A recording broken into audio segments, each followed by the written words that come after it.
ধন্যবাদ এবং স্বাগত জানাচ্ছি আইটি ভিডিওতে। আজকে আমি কথা বলবো পিটিএসডি অর্থাৎ পোস্ট ট্রমাটিক স্ট্রেস ডিসঅর্ডার নিয়ে। আজকে ভিডিওটি যদি আপনারা কেউ প্রথম থেকে শেষ পর্যন্ত দেখেন, আশা করি মানসিক রোগের ক্ষেত্রে আপনারা অনেক সময় বিভিন্ন রকমের ভোগান্তির ভিতর দিয়ে যান এবং অনেকে কি হয় যে আপনারা বলেন যে হ্যাঁ ট্রিটমেন্ট নিচ্ছিলাম কিন্তু মুক্ত হতে পারিনি, সমস্যাগুলো রয়ে গিয়েছে, কি নিলাম আসলে বুঝলাম না। এই বিষয়গুলো যারা বলেন তাদের এই পিটিএসডি বিষয়টি অবশ্যই আপনাকে জানতে হবে।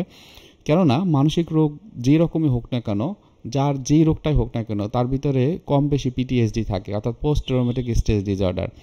এই পোস্ট ট্রমাটিক স্ট্রেস ডিসঅর্ডারকে বলা হয় এটা একটা ভয়ঙ্কর মানসিক ব্যাধি, যেটা ব্যক্তির ভিতরে কোনো ট্রমাটিক ইভেন্ট যে থাকে এবং এর মাধ্যমে তার দৈনন্দিন জীবন যে বিষয়গুলো, দৈনন্দিন চলাফেরা, কাজ করবার সব কিছুতে একটা প্রভাব ফেলে। এখন পিটিএসডির লক্ষণের ক্ষেত্রে দেখা যায় এর সাধারণত 4টি লক্ষণ যদি আপনারা বুঝতে পারেন তাহলে আপনারা মনে করবেন যে আপনার ক্ষেত্রে কোনটা কার্যকরী, কোনটা হয়েছিল কি হয়নি সেটি কিন্তু বুঝতে পারবেন। প্রথমে বলা হয় ইন্ট্রুসিভ মেমোরিজ। ইন্ট্রুসিভ মেমোরি হচ্ছে এমন মেমোরি বা এমন স্মৃতি যেটা আপনি মনে করতে চান না, হঠাৎ করে আপনার মাথায় বারবার চলে আসে, অর্থাৎ আপনার কন্ট্রোলে নেই। এর কারণ কি, আপনার যে অটোনমিক নার্ভ সিস্টেমটা আছে সেটা এতটা অ্যাক্টিভ হয়ে গেছে, এতটা উত্তেজিত থাকে যে আপনাকে কোনো রকমের সিগন্যাল না দিয়ে বা আপনার কাছে কোনো পরামর্শ না নিয়ে ও অটোমেটিক্যালি ওর অস্থিরতা শো করে। যখন শো করে তখন ইন্ট্রুসিভ মেমোরি, যে মেমোরিগুলো আপনি চাচ্ছেন না আপনার মাথায় নিয়ে আসতে, সেগুলো বারবার আসে। এখন ইন্ট্রুসিভ মেমোরির ক্ষেত্রে বলা হয় যে দুর্ঘটনা বা ট্রমাটিক অভিজ্ঞতার যে অবাঞ্ছিত যে বিষয়গুলো বারবার স্মৃতি আসে। অনেক সময় এগুলো তাদের বিভিন্ন রকমের দুঃস্বপ্ন বা ভয়াবহ স্বপ্ন তাদের ভিতরে আসে, আমরা বলি ফ্ল্যাশব্যাক হওয়া, অর্থাৎ অতীতের ওই বিষয়গুলো ফ্ল্যাশব্যাক হয় যা আমি মনে মনে চাচ্ছি না, ভাবতেও চাচ্ছি না, সেই বিষয়গুলো অনেক সময় তাদের মাথায় চলে আসে। এরপর যেটা হয় 2 নম্বরে অ্যাভয়েডেন্স বিহেভিয়ার, অর্থাৎ ওই ব্যক্তি সংশ্লিষ্ট যে বিষয়গুলো বা সংশ্লিষ্ট যে জায়গাগুলোতে এই ধরনের ট্রমা তার ভিতরে হয়েছিল বা পরিস্থিতির মতো একটা বিষয় চলে আসছিল, সেই জায়গাগুলো সবসময় অ্যাভয়েড করে, এড়িয়ে চলতে চায়। এবং অনুভূতি বা আবেগের ক্ষেত্রেও যেই অনুভূতিটা তার আগে এই ধরনের খারাপ লাগা কাজ করেছে, সেই অনুভূতিটাকে আস্তে আস্তে এড়িয়ে যেতে চায়। 3 নম্বরে যেটা হয় যে negative change in thinking and mood. অনেক সময় দেখা যায় যে তার চিন্তা ভাবনার ক্ষেত্রে সব কিছুতে নেতিবাচক মনোভাব তৈরি হয়। অনেক সময় দেখা যায় নিজেকে অনেক গিল্টি ফিলিং হয়, নিজেকে দোষারোপ করে।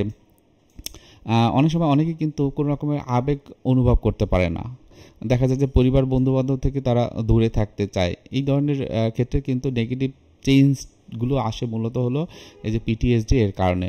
তারপর যেটা হয় যে তাদের ভিতরে হাইপার অ্যারোজাল কাজ করে। অনেক সময় দেখা যায় যে সে কোনো কাজ করতেছে, হঠাৎ করে ভয় পেয়ে যাচ্ছে, হঠাৎ করে ভয় পাওয়া যায়, অতিরিক্ত চঞ্চলতা। অনেক সময় দেখা যায় যে রাগ বা হতাশার পরিমাণ বেড়ে যাওয়া, মনোযোগের ঘাটতি হয়, ঘুমের সমস্যা হয়, এই বিষয়গুলো কিন্তু হতে পারে। এখন পিটিএসডির কারণ অনেকে আপনারা জানতে চান। অ্যাকচুয়ালি পিটিএসডির কারণের ক্ষেত্রে বলা হয়েছে যে শৈশব জীবনে যে ঝুঁকিপূর্ণ ঘটনা যদি এরকম হয়, যেমন কারো ভিতরে যুদ্ধ, দর্শন, শারীরিক নির্যাতন, দুর্ঘটনা, প্রাকৃতিক দুর্যোগ, হঠাৎ প্রিয়জনের মৃত্যু ইত্যাদি বিষয় যদি হয়, সেক্ষেত্রে কিন্তু পিটিএসডি হওয়ার সম্ভাবনা থাকতে পারে। তারপর যেটা বলা হয়, জীবনের এই ঝুঁকিপূর্ণ ঘটনা ছাড়াও কিছু ট্রমা আছে, শৈশবের ট্রমা, যেটা ছোটবেলার যে অভিজ্ঞতাগুলোকে সেগুলোকে বড় হলে আরও পিটিএসডি হওয়ার সম্ভাবনাকে বাড়িয়ে দেয়। অনেক সময় দেখা যায় পারিবারিক ইতিহাস, অর্থাৎ পরিবারের কারো ভিতরে যদি পিটিএসডি থাকে, অর্থাৎ পোস্ট ট্রমাটিক স্ট্রেস ডিসঅর্ডারটি থাকে, সেক্ষেত্রে পরবর্তী প্রজন্মের হতে পারে। মস্তিষ্কের রাসায়নিক বিক্রিয়ার কথা তো সবসময় বলা হয় যে মাথার ভিতরে যে ব্রেনের কর্টিসল এবং অ্যাড্রিনালিন যে হরমোনের যে অবস্থান, সেটা অনেক সময় দেখা যায় ভারসাম্যহীনতা কারণে অনেক সময় কিন্তু এই কর্টিসল এবং অ্যাড্রিনালিন হরমোনেই হচ্ছে যে পিটিএসডি তৈরি করে। এখন অনেক সময় দেখা যায় যে আমাদের ব্রেন এগুলো থাকতেও অনেক সময় দেখা যায় যে আমার কাছের কেউ হয়তো বা এরকম ভয় পেয়ে যাচ্ছে বা কোনো একটা বিষয়তে অল্পতেই হচ্ছে যে হাইপার অ্যারোজাল হয়ে যাচ্ছে, সেটা যখন আমরা দেখি তখনই কিন্তু আমরা লার্ন বিহেভিয়ার হিসেবে এটাকে বেছে নিই এবং এটা আমরা করতে চাই এবং সেটা অনেক সময় পিটিএসডির লক্ষণ হিসেবে আসতে পারে। এরপর যেটা হয় যে পিটিএসডির ক্ষেত্রে চিকিৎসা বা এর ব্যবস্থাপনাটা কি, সেটা আপনাদের অবশ্যই জানতে হবে। মনে রাখবেন, মানসিক রোগ যেটাই হোক না কেন, যারই হোক না কেন, তার ভিতরে পিটিএসডিটা থাকার সম্ভাবনা থাকে। আরেকবার বলে নিচ্ছি, আপনি যদি আমার চ্যানেল নতুন হয়ে থাকেন অবশ্যই চ্যানেল সাবস্ক্রাইব করে রাখবেন। কগনিটিভ বিহেভিয়ার থেরাপি খুবই ইম্পর্টেন্ট এই যে পিটিএসডির ক্ষেত্রে, সেটা হলো প্রলংড এক্সপোজার থেরাপি, অর্থাৎ ওই যে ট্রমাটা তার ভিতরে চলে যাচ্ছিল, হয়তো বা সে ওই জায়গাগুলোকে এড়িয়ে চলে অথবা ওই স্মৃতিগুলো মনে রাখতে চায় না, তাকে এক্সপোজার ট্রিগার দিয়ে ওই স্মৃতিগুলো কাছে নিয়ে আসা। তারপর যেটা হয় যে সিবিটির ক্ষেত্রে কগনিটিভ প্রসেসিং থেরাপি খুবই ইম্পর্টেন্ট। নেতিবাচক চিন্তাগুলোকে চ্যালেঞ্জ করার যে কৌশলগুলো সেগুলো কিন্তু এর মাধ্যমে শেখানো হয়। আপনারা জানেন যে EMDR অর্থাৎ আই মুভমেন্ট ডিসেন্সিটাইজেশন অ্যান্ড রিপ্রসেসিং নামে যে থেরাপিটি রয়েছে সেটিও কিন্তু এই যে ট্রমা বা PTSDর ক্ষেত্রে খুবই গুরুত্বপূর্ণ ভূমিকা পালন করে।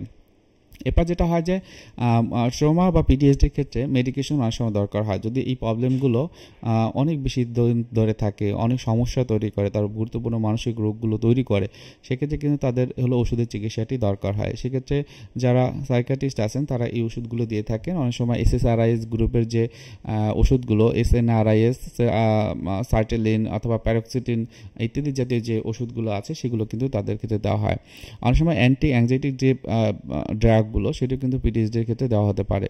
এবং আপনার উদ্দেশ্যে আমি বলবো যে এই PTSDকে আপনি একটা মিনিমাইজ পর্যায়ে আপনারা রাখতে পারেন, কারণ এটা ডিল করা খুবই ইম্পর্টেন্ট। কারণ যদি না করা হয় এখান থেকে বের হয়ে আসায় অনেক ক্ষেত্রে এটা একটা প্রেশার তৈরি হয়। সো সেক্ষেত্রে মেডিটেশন এবং মাইন্ডফুলনেস অনুশীলন খুবই গুরুত্বপূর্ণ। অনেক সময় দেখা যায় স্বাস্থ্যকর খাবার ও নিয়মিত ব্যায়াম করা সেটাও খুবই গুরুত্বপূর্ণ। ঘুমের রুটিন ঠিক রাখা, পর্যাপ্ত বিশ্রাম নেওয়া এটা খুবই গুরুত্বপূর্ণ।